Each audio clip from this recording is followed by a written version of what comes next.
Hello everyone, welcome to the question and answer series on the last days. Here's today's question. Are lukewarm Christians and sinners those who will be left behind to face the Antichrist? The answer is no, and here's the biblical proof. Right at the beginning of the book of Revelation, the Bible declares that the book was specifically written not to lukewarm Christians or sinners, but to those in the church who are bond servants of God. We see this in Revelation chapter 1, verse 1. The bond servants of God are God's choicest, faithful, and best servants. These are those who live according to Matthew 6:33 and seek first the kingdom of God and His righteousness.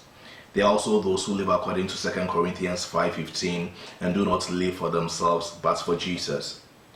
Sinners and lukewarm Christians indeed can learn from the book of Revelation and get their life in order. But the Bible makes it very clear right at the opening verse of the book of Revelation that its contents are meant for those who are faithful servants or bond servants of God. Now, right in the heat of the Great Tribulation, when God gives the warning that receiving the mark of the beast is an unpardonable sin, the Bible adds that the warning not to receive the mark of the beast is meant for God's bond servants who keep the commandments of God and keep their faith in Jesus. We see this in Revelation 14:9-12.